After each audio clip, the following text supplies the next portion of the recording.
Irmãos, em primeiro lugar eu quero agradecer aos presbíteros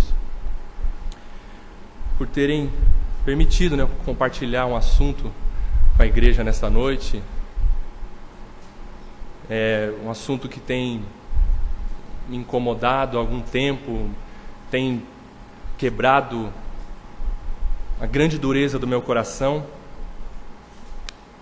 E eu peço aos irmãos que me perdoem pelas minhas emoções. E eu peço também que os irmãos e a igreja despreze as minhas emoções e que fique com a palavra de Deus. Eu vou me emocionar porque esse assunto tem queimado meu coração. Mas fiquem com a palavra de Deus, por favor. É um assunto que eu ouvi um sermão do irmão Jonas Madureira.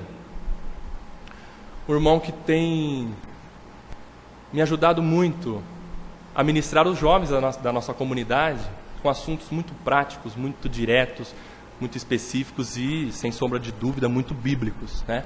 O irmão Jonas Madureira, ele é pastor na Igreja Batista Nações Unidas, na cidade de São Paulo. Então eu peguei alguns trechos desse sermão, desse assunto que nós vamos ver nessa noite. O tema que eu coloquei é como servir ao Senhor de forma correta. Como servir ao Senhor de forma correta. É um tema que eu coloquei, mas você também, a partir do momento que você for tirando as suas conclusões, você coloque também o seu tema. O tema não é importante no sermão, né? Como Hernandes ele diz, né, que o sermão emana do texto. O tema emana do texto. O tema é desprezível, né? Mas a palavra de Deus ela permanece. Ele conta que tem os pregadores que muitas vezes eles já têm o assunto, já têm o tema, falta só achar o texto. Mas que a palavra de Deus fale aos nossos corações essa noite, né? Amém.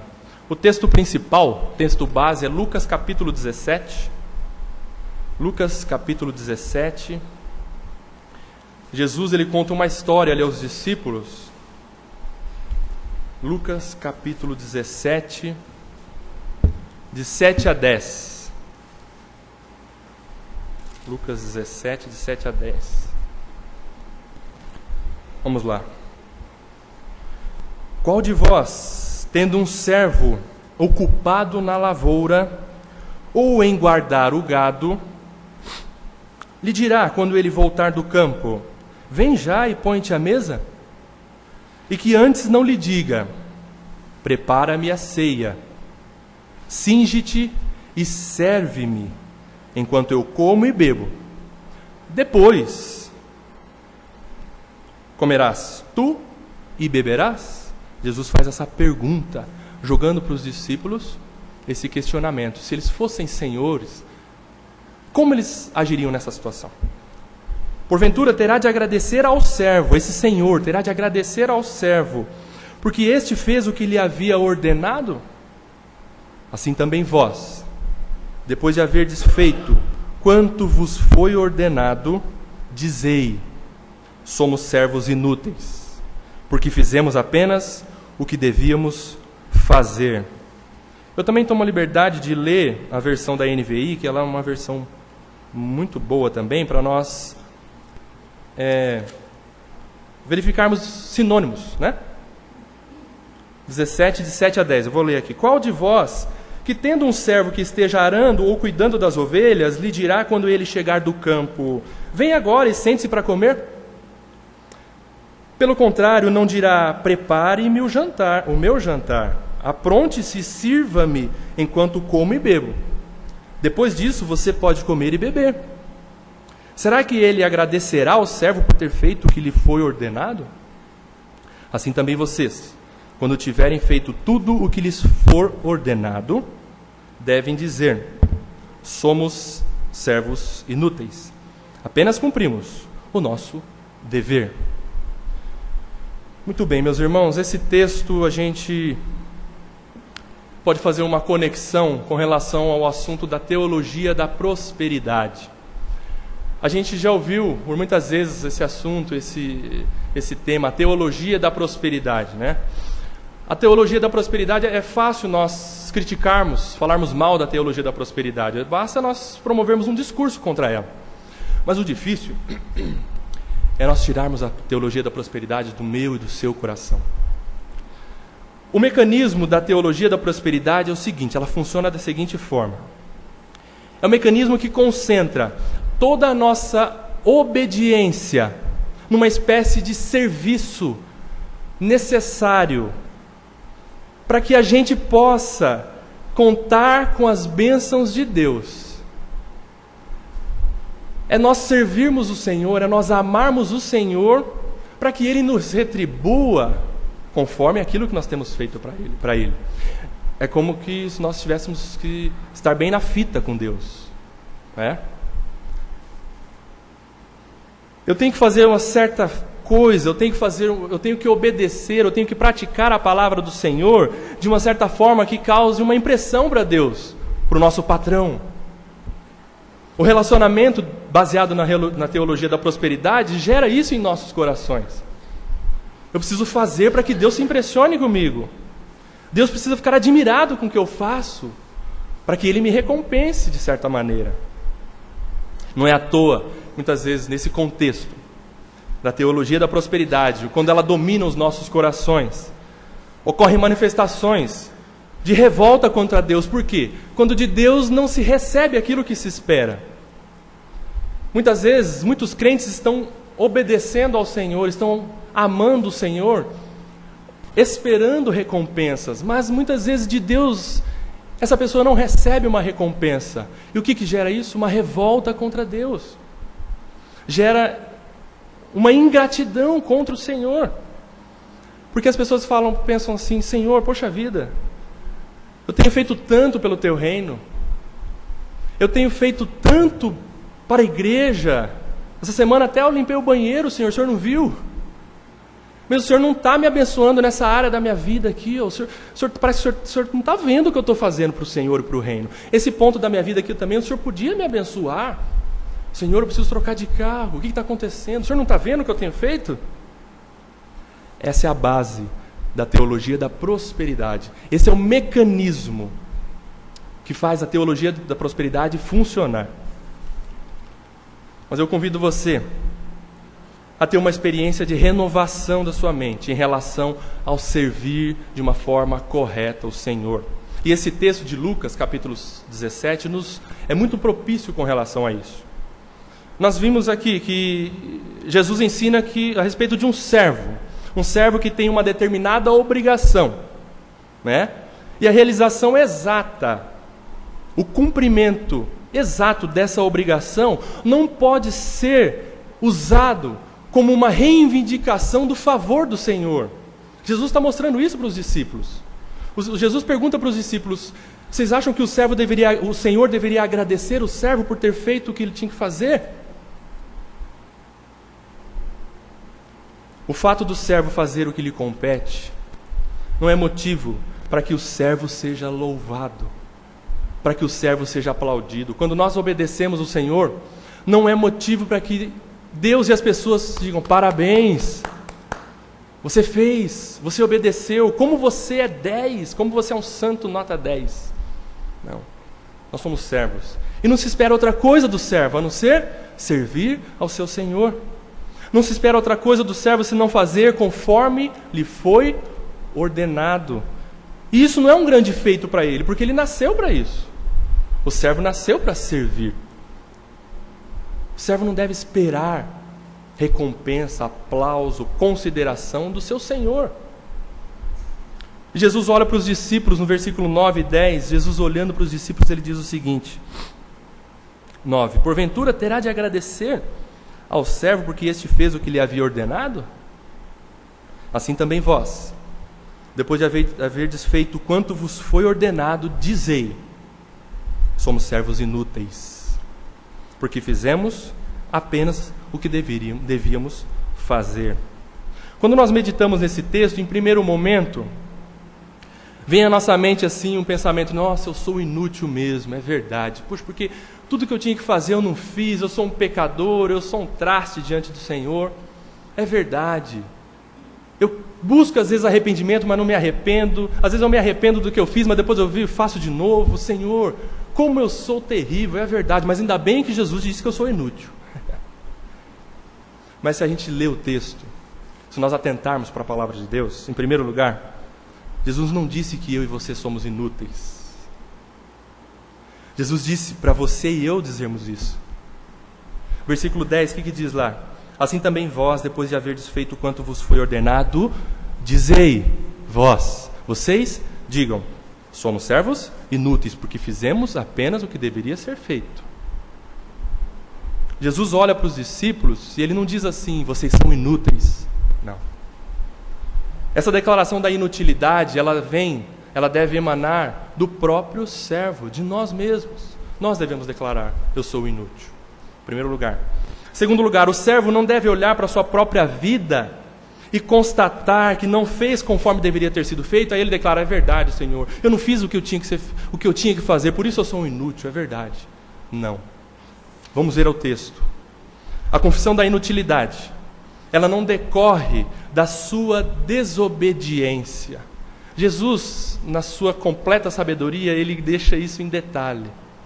Se você voltar ao texto, assim também vós, depois de haverdes feito tudo o que vos foi ordenado.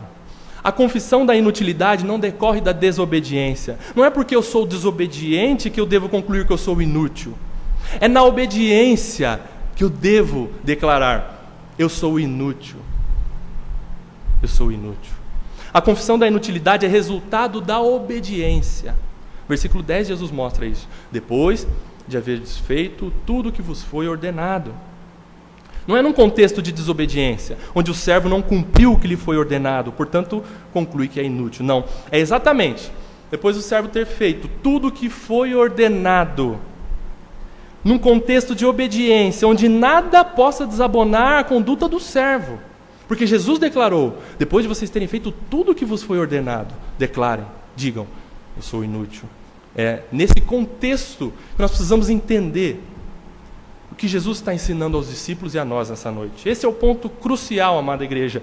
O maior desafio para você e para mim é entendermos que toda a nossa obediência, todo o nosso amor ao Senhor, toda a nossa devoção e adoração a Cristo não é decorrente de alguma artimanha, de algum jogo, em que a nossa obediência possa reivindicar algo de Jesus para nós. É num contexto de obediência, mas mesmo obedecendo, nós não podemos usar disso como troca, como barganha, para reivindicar coisas de Jesus para nós. É isso que Jesus está mostrando. Esse é o ponto que Jesus está nos alertando nesta noite, para nós aprendermos a servir e amar a Deus de uma forma correta. Não baseados na teologia da prosperidade, na troca, mas baseados na soberania de Deus e na palavra, nas Escrituras. Em outras palavras, obedecer a Jesus não implica em vantagem para você e para mim. Isso é um grande desafio, porque a teologia da prosperidade, ela provoca no coração daqueles que a praticam a ideia de tirar uma vantagem, a ideia de tirar proveito da obediência ao Senhor. De alguma forma eu preciso tirar proveito disso. De alguma forma Deus precisa me recompensar nessa área, porque eu estou obedecendo o Senhor. São muitos que, em nome de Jesus, estão servindo a si mesmos. São muitos que, em nome de Jesus, estão servindo aos seus próprios prazeres, às suas próprias vontades, querendo troca, querendo recompensa e status.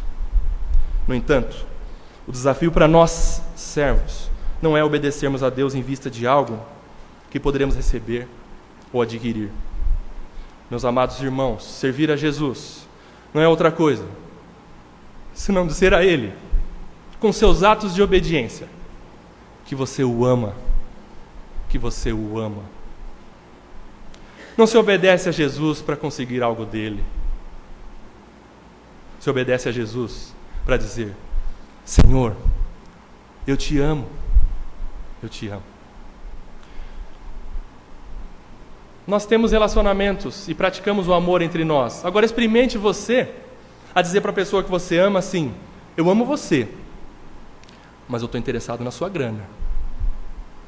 Eu amo você, mas ainda bem que você tem uma conta bancária rechonchuda.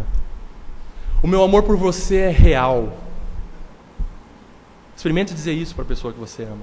essa troca, essa barganha, se você vai ver se o seu amor vai ser correspondido.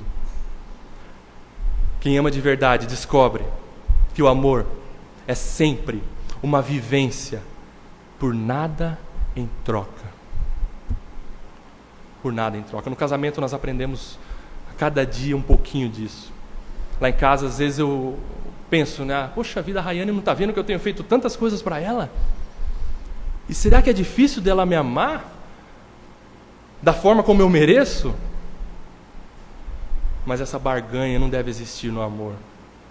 Como Deus nos ama, nós devemos amar uns aos outros. Não por troca, não por vantagem, mas por amor. É um amor que nós precisamos aprender. É por isso que eu me fascino com o livro de Jó. O livro de Jó, ele revela ali o conselho de Deus para nos dizer que é possível amar a Deus por nada em troca. É possível amar a Deus por nada em troca. É possível alguém querer relacionamento com Deus por nada. E nós vamos ver. Essa é uma das grandes maravilhas reveladas no livro de Jó. Vamos ler lá Jó, capítulo 1.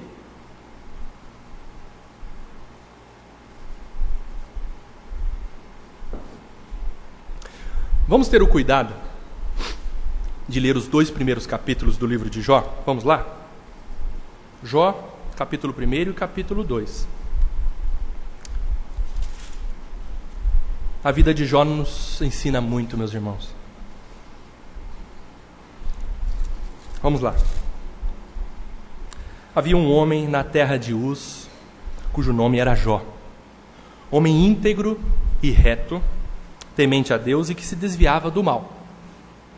Nasceram-lhe 7 filhos e 3 filhas. Possuía 7.000 ovelhas, 3.000 camelos, 500 juntas de bois e 500 jumentas.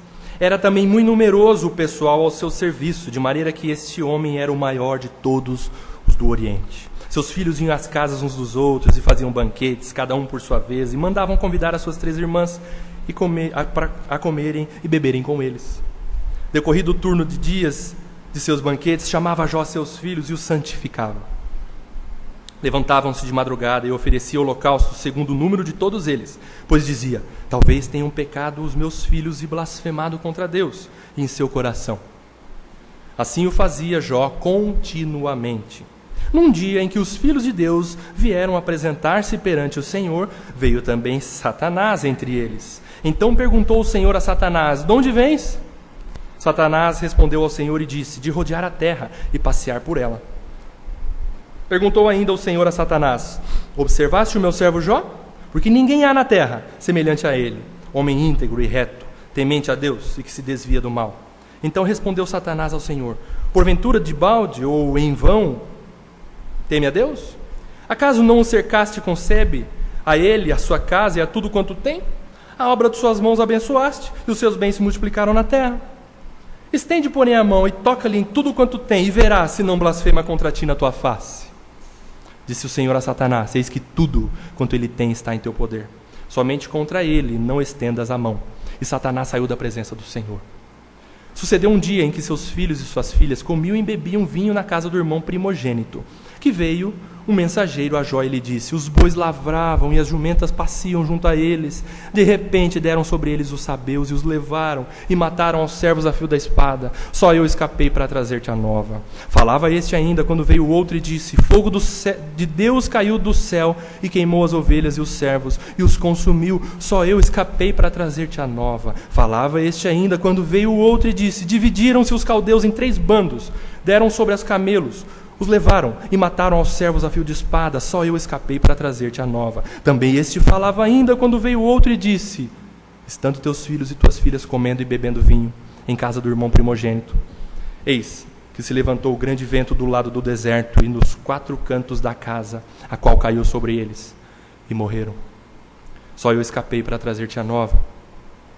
Então Jó se levantou, rasgou o seu manto, rapou a cabeça e lançou-se em terra e adorou.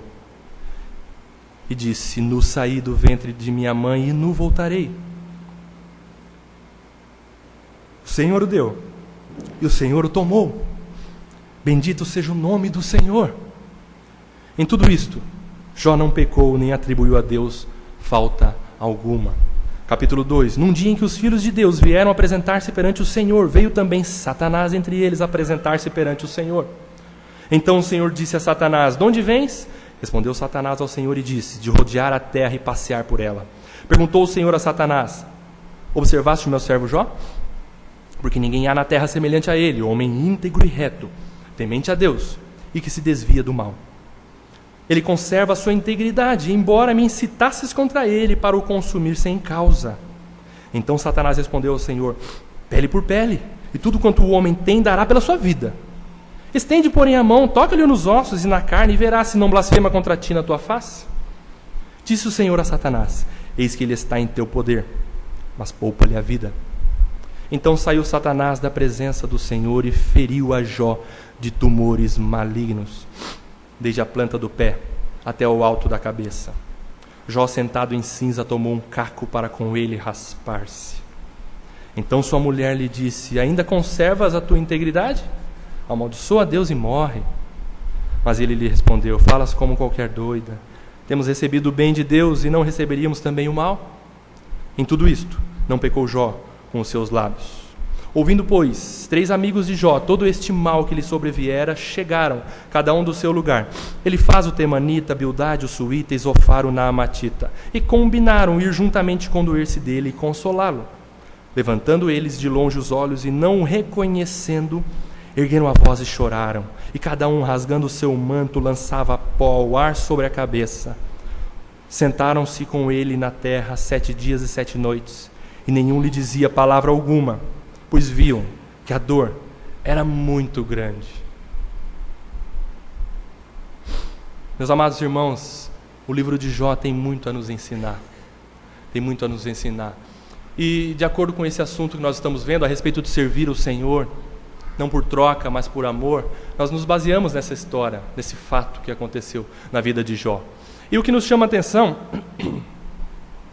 a primeira coisa que a gente detecta aqui, é que Satanás aparece no meio dos filhos de Deus. Satanás aparece no meio dos filhos de Deus. E de repente Deus questiona Satanás assim: você viu o meu servo Jó? Você observou o meu servo Jó? Homem íntegro, reto, temente a mim e se desvia do mal. Deus também estava dizendo nessas palavras: ele me obedece, ele me ama. Jó me ama. Mas sabe o que Satanás diz para Deus? Vocês viram na resposta de Satanás? É claro que ele te ama. O Senhor dá tudo para ele. Experimenta tirar o que o Senhor tem dado para ele, para o Senhor ver que ele não vai blasfemar na tua face. Experimenta fazer com que ele tenha dor. Tire tudo dele, deixe ele no nada, para o Senhor ver se no nada ele vai amar o Senhor por nada em troca. Foi isso que Satanás disse para Deus. Em outras palavras, Satanás também estava dizendo assim para Deus: o Senhor é um ser frustrado, porque o Senhor não sabe o que é ser amado sem ser por troca. Satanás estava dizendo isso para Deus. O Senhor criou um ser que não sabe te amar por amar. O Senhor, Deus, criou um ser que só sabe te amar por troca. Satanás estava dizendo isso para Deus, em outras palavras, dizendo que Deus era um ser frustrado, que era um ser que tinha perdido o controle da situação. Muito bem. Mas o livro de Jó, meus amados irmãos, mostra esse grande desafio da possibilidade de alguém, a despeito do nada, a despeito da dor, a despeito da perda de tudo, a despeito da perda da saúde, continuar amando a Deus por nada em troca. E é interessante porque quando a gente começa a ver o livro de Jó, a gente começa a estudar os 42 capítulos, aí a gente vê que, como nós vimos nos 2 primeiros, Jó vai perdendo família, Jó perde bens, família, perde a saúde, só não perde a esposa fica com ele, graças a Deus. E vai perdendo tudo. E a gente percebe que Jó não consegue entender. Se você tiver o cuidado de estudar depois os outros capítulos subsequentes, Jó, ele não consegue entender. Mas nós conhecemos a história. Nós estamos vendo a história, e nós estamos vendo daqui para lá, nós sabemos o final, o que deu, que Deus restituiu, que depois voltou tudo à normalidade, dentro do possível, obviamente. Mas Jó não sabia o que ia acontecer há uns 5 minutos dali para frente. Jó estava com uma dúvida muito grande no seu coração. Nós conhecemos a história, mas Jó não. E aí, nós vimos no final do capítulo 2, vem os amigos de Jó. Nos capítulos subsequentes, os amigos de Jó vêm falando tanta coisa para Jó, e nós vamos ver o que eles têm falado. Eles têm uma lógica. Os amigos de Jó, eles têm uma lógica. Depois você estude em casa o que eles vão dizer para Jó, e é mais ou menos assim. Se você obedece, você será abençoado. Se você ama e obedece à palavra do Senhor, você terá bens. Se você obedece, você será bem-aventurado. Agora, se você não tiver bênçãos, se você não tiver bens, se você estiver no buraco, se você estiver na lama, se você não estiver bem, estiver em provação, se no lugar do tudo você tiver nada, é porque você desobedeceu a Deus. Essa era a lógica dos amigos de Jó. Os amigos de Jó, eles tinham forte em seu coração, em seus corações, a teologia da prosperidade. Eles estavam dizendo para Jó assim, alguma coisa você fez. Não sabemos o que, não queremos acusar você, mas você fez alguma coisa. Você está vivendo na desgraça, o que é isso? Isso não é uma postura, isso não é uma vida de um filho de Deus. Mais ou menos assim. Essa era a lógica dos amigos de Jó. Mas pasmem vocês, essa era a lógica também de Jó. Essa era a lógica de Jó também. Meus amados irmãos, Jó estava lutando contra uma teologia que ele não estava mais conseguindo sustentar. Jó entrou em crise, ele começou a raciocinar o seguinte: se a minha obediência garante que Deus irá me recompensar, e eu estou em obediência, porque ele tinha consciência de que ele era um homem íntegro, eu estou em obediência, mas tudo isso está acontecendo comigo, toda essa desgraça veio sobre mim, o que está acontecendo? O problema não está comigo não, o problema está ali, ó.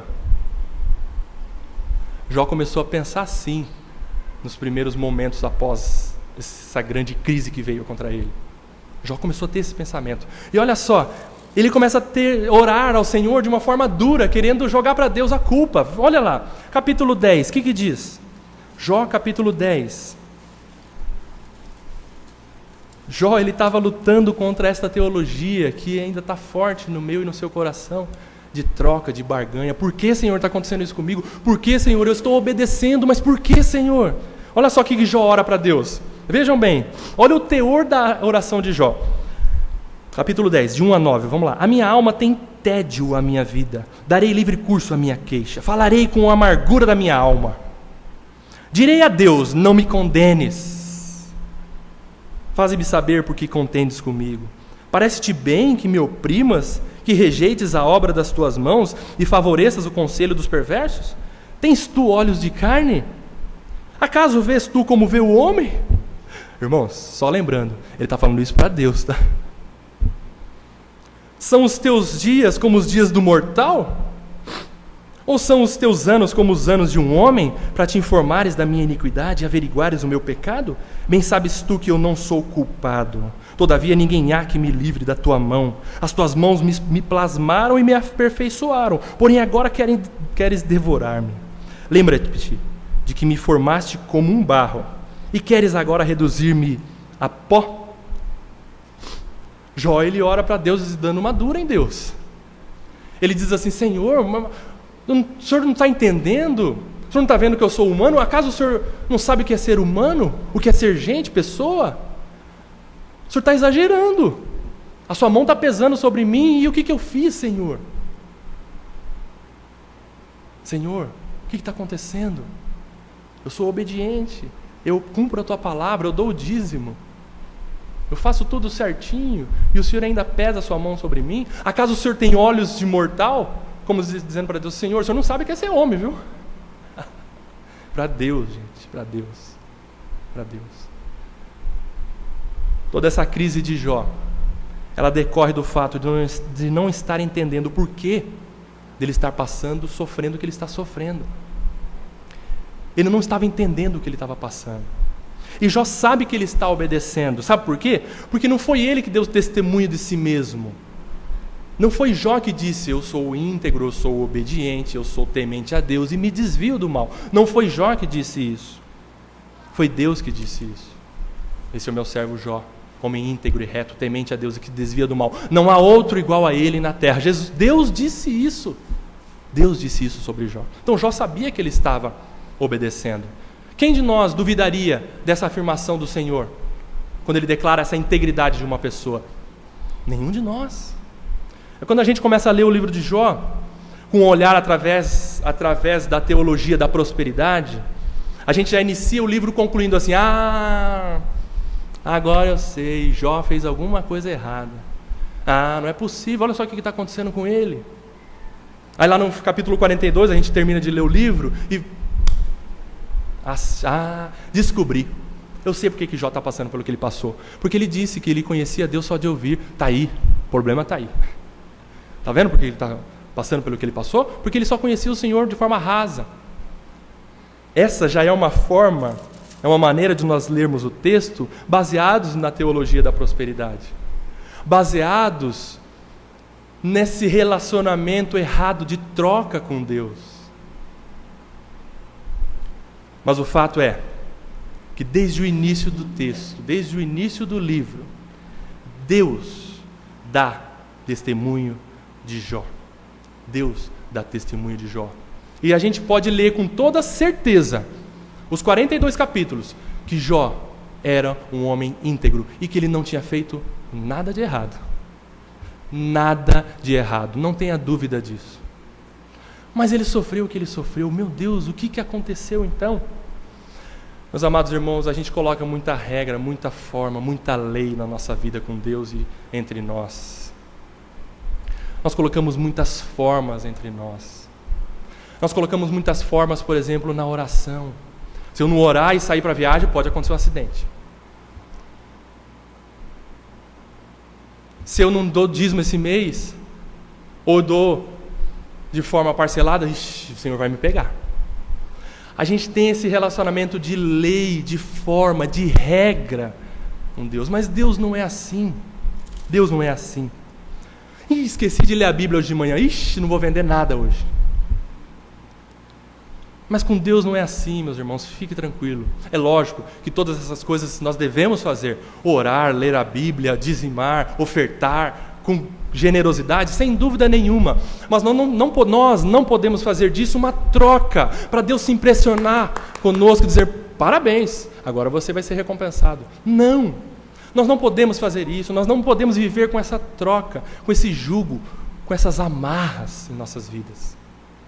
Larry Crabb, ele escreve um livro que é muito bom, chama-se Chega de Regras. E ele, num certo capítulo lá, ele menciona sobre a lei da linearidade. O que é a lei da linearidade? A lei da linha reta, né? A lei da linearidade, ele mostra o seguinte: A mais B é igual a C.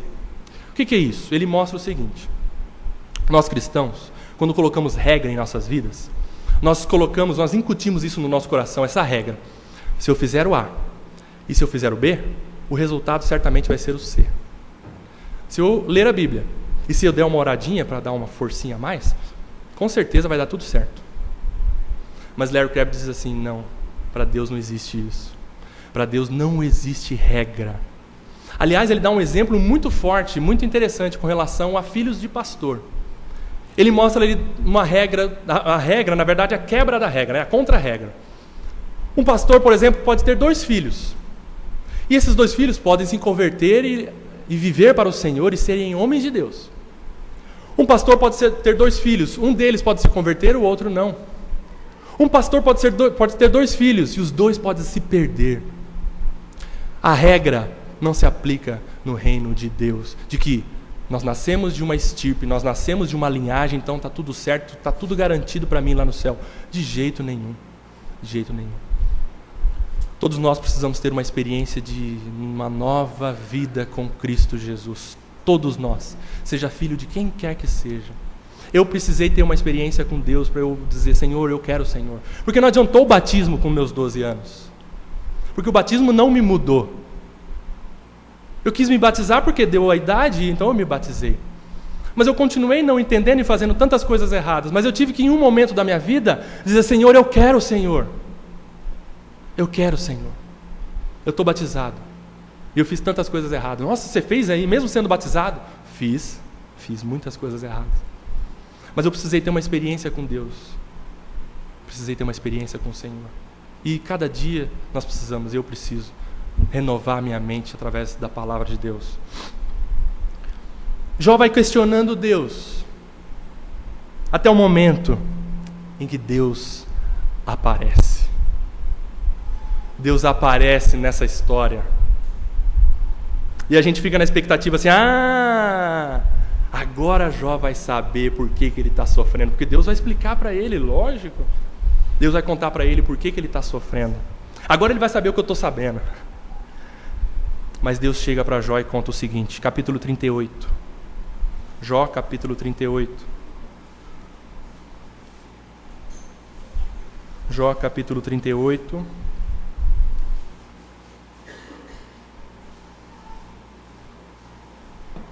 De 1 a 8. De 1 a 5, olha só. Depois disso, o Senhor do meio de redemoinho respondeu a Jó: quem é este que escurece os meus desígnios com palavras sem conhecimento? Cinge, pois, os lombos como homem, pois eu te perguntarei e tu me farás saber. Onde estavas tu quando eu lançava os fundamentos da terra? Dize-me se tens entendimento. Quem lhe pôs as medidas, se é que o sabes? Ou quem estendeu sobre ela o cordel? Sobre que está até o 5, né? E Deus vai então fazendo outras perguntas para Jó. Até o 5 para a gente ganhar tempo. Deus olha para Jó, no capítulo 38 ele aparece. E olha para Jó assim, faz assim. Jó, levanta. Levanta. Cinge o teu lombo. Nós vamos ter uma conversa de Deus para homem agora. E aí Deus olha para Jó. E a gente fica esperando, né? Uma explicação maravilhosa, fascinante, para nós entendermos também um pouco do porquê que Jó estava sofrendo o que ele sofreu. Mas Deus diz, depois se você ler, você vai ver esses detalhes que eu vou dizer para você agora. Deus diz para Jó assim: você estava aqui quando eu criei o crocodilo? Aí Jó para. Hã? Você sabe quantas estrelas tem no céu? Hã? Você sabe qual que é o comprimento da terra? Ele acabou de dizer. Você mediu por o cordel? Aí Jó, vixe, como assim? E Deus vai fazendo pergunta em cima de pergunta. Pergunta atrás de outra pergunta. E detalhe, são perguntas que Jó só tem uma resposta. Não sei, Senhor.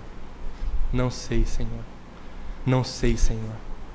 No capítulo 40, do 1 ao 9, mais uma aparição do Senhor, ou seja, Deus continua falando com Jó. 40, de 1 a 9, diz assim: disse mais o Senhor a Jó: acaso quem usa de censuras contenderá com o Todo-Poderoso? Quem assim argui a Deus que responda?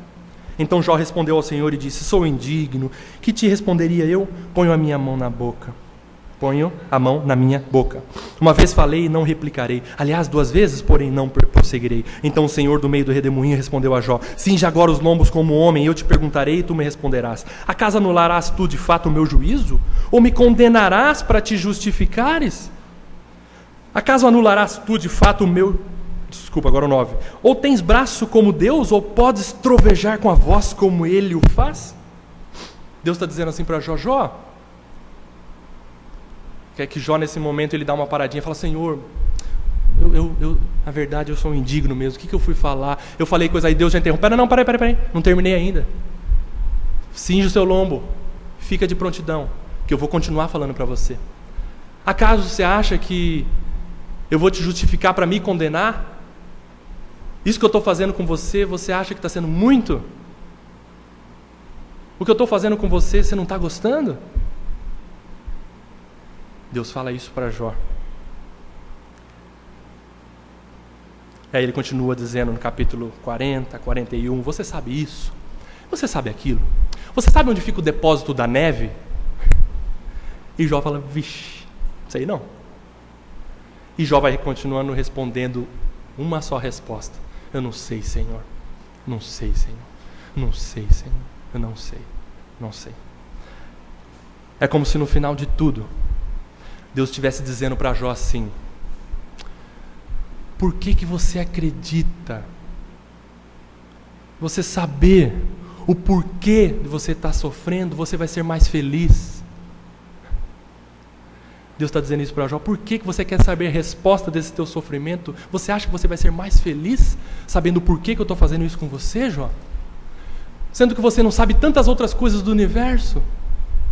Você não tem resposta para tudo. Agora você quer me indagar e querer resposta para tudo na sua vida?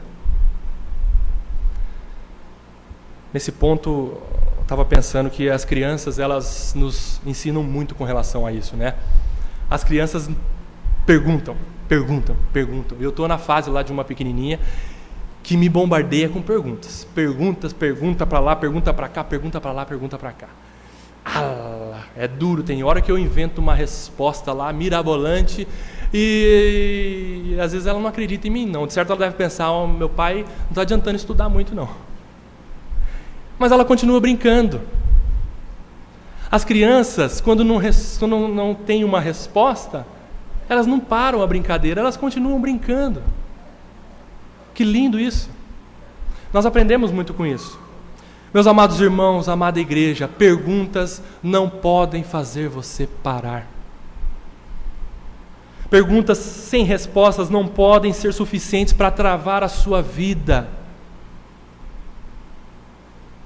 O fato de você não saber o porquê que na obediência acontece o que acontece com você, você não saber o porquê que está acontecendo isso com você, não é suficiente para você dizer assim para Deus, Deus, parei, não quero mais brincar, não, está muito chato, quero sair, quero ir embora. Não. Se coloque diante de Deus, como Jó fez, amando do Senhor. Deus falou, se coloque de pé. Perguntas não podem nos parar. É possível nós continuarmos, mesmo não sabendo o porquê de estarmos passando pelo que estamos passando. É possível nós continuarmos a caminhada, mesmo nós não obtendo a resposta do porquê. Mas você só vai continuar, você só vai caminhar, ainda com indagações talvez, mas você vai continuar caminhando. Se apesar de saber ou não saber, você ter uma única certeza, eu e você temos essa certeza, nós vamos continuar caminhando, a despeito das perguntas, a despeito das nossas indagações, nós vamos continuar caminhando, mas tendo uma única certeza, nós podemos viver sem saúde ou com uma saúde precária, nós podemos viver sem uma família, nós podemos viver sem bens, mas nós não podemos viver sem Ti, Senhor.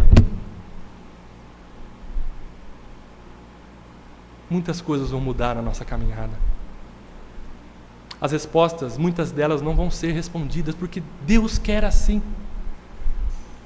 Deus responde com não, Deus responde com sim. Heber Campos Jr. diz isso no livro. E Deus responde com o silêncio. Isso é maravilhoso. Nós precisamos compreender. Porque senão nós vamos começar a cobrar de Deus. E aí, Deus? Me fala que eu preciso de satisfação.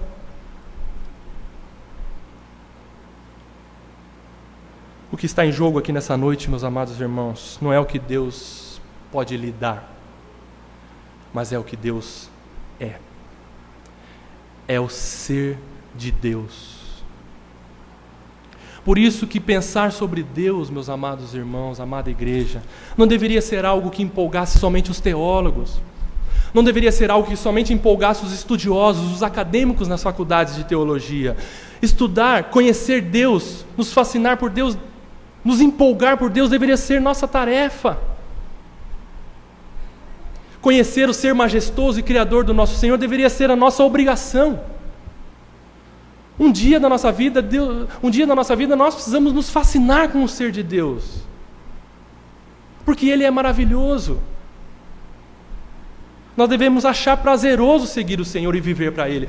Um dia isso tem que acontecer na sua e na minha vida, porque senão nós vamos viver numa frieza, numa geleira, numa mornidão talvez, como em Apocalipse a gente vê.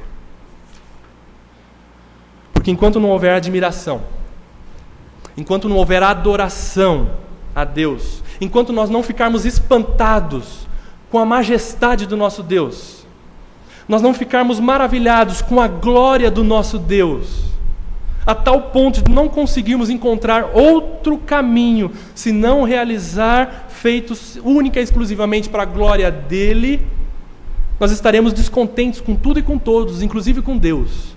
Ou seja, se nós não começarmos a compreender que o sofrimento é para a glória de Deus, que a minha obediência é para a glória de Deus, que a minha oração é para a glória de Deus, que eu leio a Bíblia de manhã, de tarde, de noite, é para a glória de Deus. Se nós não começarmos a compreender isso, que tudo é para a glória de Deus, nós vamos ficar emburrados entre nós. Por quê? Porque se nós não estamos dando a glória devida a Deus, nós estamos querendo a glória. E isso é muito prejudicial para a nossa vida cristã. Nós precisamos aprender a buscar, a dar a glória somente ao Senhor, seja em que situação você esteja, seja em que situação você se encontre. Deus não nos chamou para nos entreter com canções, para nós dançarmos, para nós ficarmos de boa, para nós ficarmos num ambiente gostoso. Puxa, é tão bom ficar aqui no mundo. Não. Deus nos chamou para termos uma experiência vívida com a beleza da santidade dEle e para também glorificarmos por quem Ele é. Por isso, tudo aquilo que a gente faz não serve para nada em relação a nós. Tudo aquilo que você vai fazer na sua vida, na sua caminhada cristã, não vai servir em nada para você. Por isso que a declaração sua e minha de inutilidade deve ser feita. Eu sou um inútil. Eu sou um inútil. Mas aquilo que eu faço é útil para a glória de Deus. Ele é glorificado. Ele deve ser exaltado. Ele deve ser engrandecido, como nós cantamos. Nós não podemos beliscar algo que é todinho dele. Nós não podemos e não conseguimos pegar, roubar algo que é só dele. Muitas vezes nós queremos a atenção, porque nós somos centralizadores. Nós queremos a glória para nós mesmos. Mas nós precisamos aprender a nos render e viver como servo, em obediência e dizendo: eu sou inútil. Eu estou fazendo o que tem que ser feito, mas Senhor, quero mais. Mas eu quero mais para a Tua glória.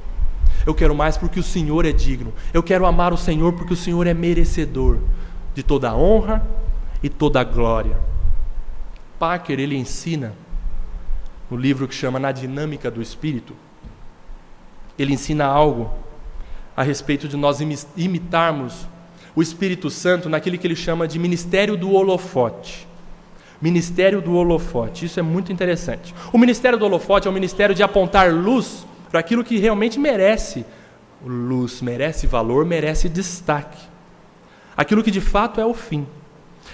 O Espírito Santo, ele lança luz sobre aquilo que de fato deve ser visto e contemplado. Quem? Deus na pessoa de Jesus Cristo. Esse é o ministério do holofote que J. Parker ele ensina no seu livro. O Espírito Santo ele exercita esse ministério. E Parker diz assim: nós devemos imitar o Espírito Santo no ministério do holofote. Holofotes não iluminam a si mesmos. Holofotes, eles iluminam algo que de fato merece importância, algo que merece destaque. Você não viu o Espírito Santo, mas se você viu a Jesus, o Espírito Santo está ali, porque ele mostrou Jesus. Ele é o holofote que não está sendo visto, mas aquilo que merece ser visto e glorificado está sendo visto. Assim devemos ser nós, praticarmos, imitarmos esse ministério do holofote, fazendo tudo para a glória de Deus. Tudo para a glória de Deus. A sua obediência não é para você. A sua dedicação ao reino não é para você. Isso é para a glória de Deus. Isso deve se reverter para a glória de Deus. Por isso que todo serviço, tudo que você faz, não é para você, mas é para Deus. É por isso que Deus não diz, você é um inútil. Não, Deus não fala isso. Jesus mostra claramente. Porque se Ele fizesse isso, porque aquilo que você entrega para o reino de Deus, é para Ele, é útil para Ele. Por isso que Ele não é contradizente. Ele não diria isso para nós. É para a glória dEle. Mas esse tipo de coisa a gente só vai poder fazer. Nós só vamos conseguir praticar e buscar a glória de Deus se tivermos uma experiência de amor a Deus. Um amor verdadeiro e bíblico. Por isso que tudo começa, Jesus ensina, tudo começa quando nós amamos a Deus em primeiro lugar, acima de todas as coisas. Assim o servo, ele só vai conseguir fazer tudo o que lhe foi ordenado e continuar uma vida de serviço se em última instância ele fizer por amor ao seu Senhor.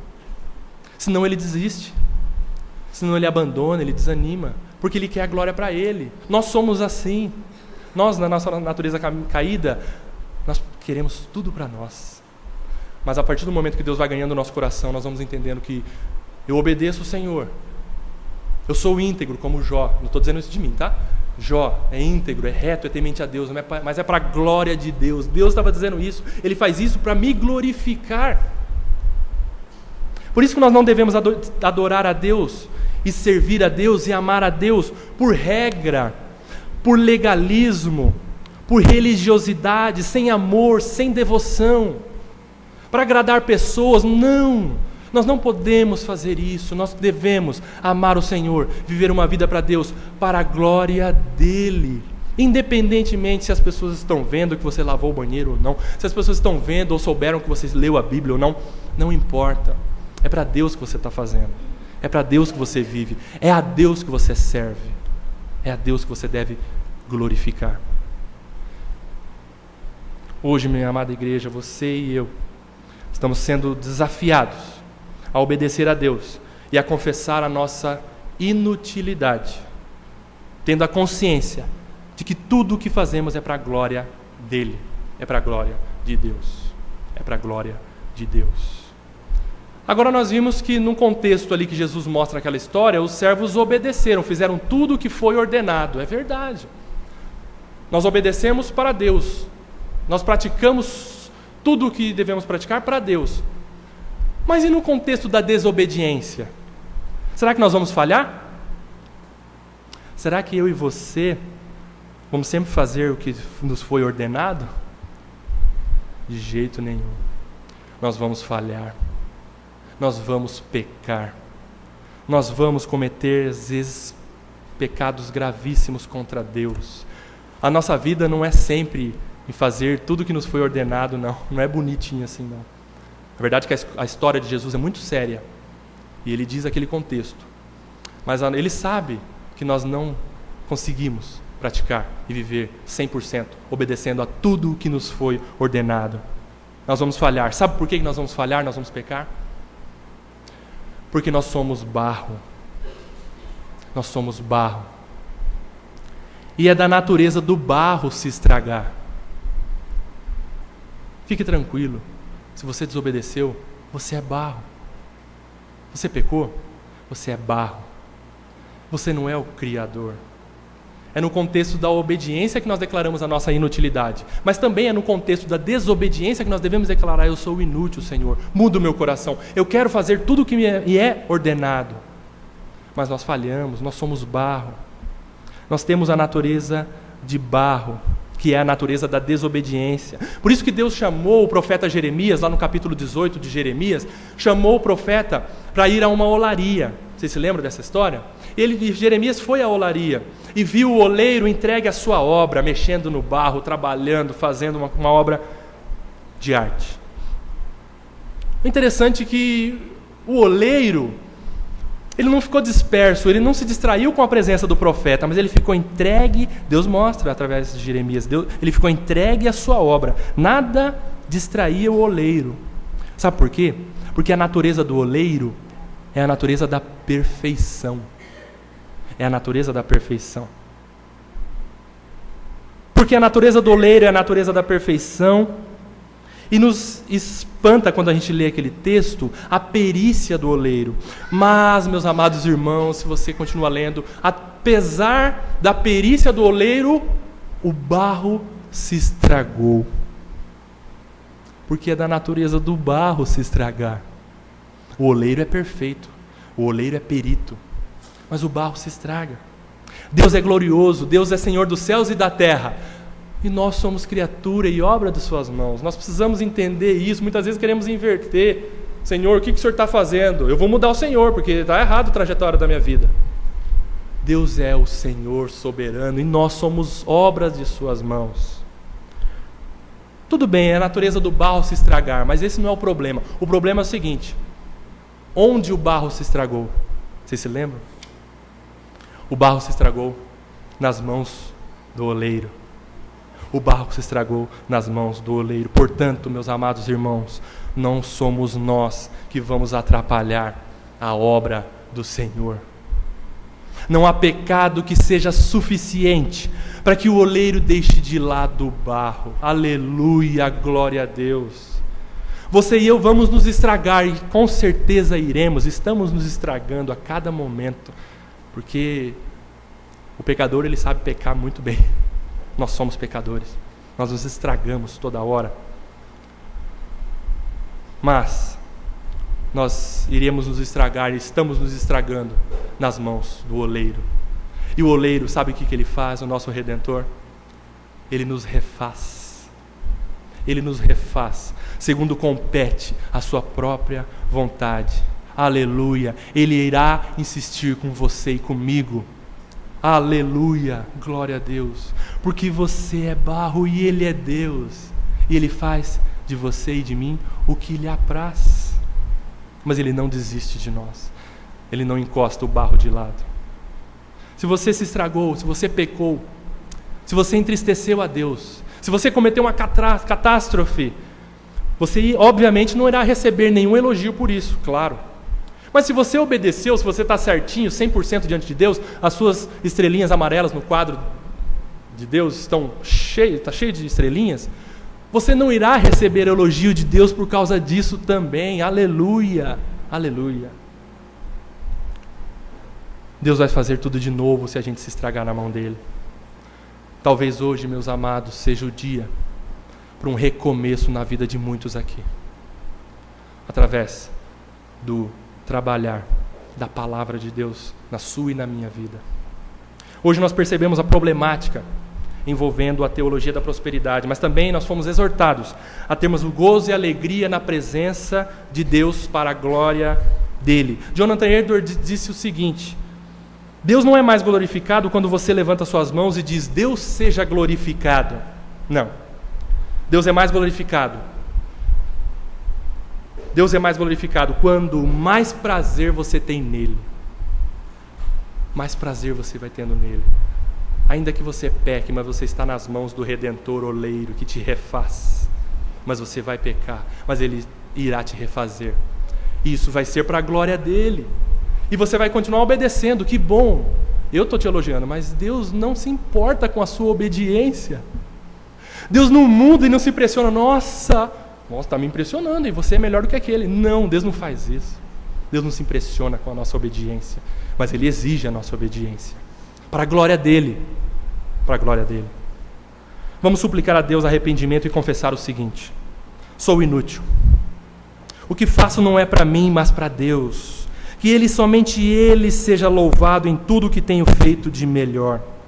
Não vou ceder às chantagens da minha vaidade. Não vou tentar tirar proveito do chamado do Senhor. Não usarei seu precioso nome para promover o meu nome. Não obedecerei para prosperar. Antes, obedecerei, porque é minha alegria cumprir o que o Senhor e Salvador tem me ordenado através de sua palavra, ainda que eu viva na pobreza ou na riqueza.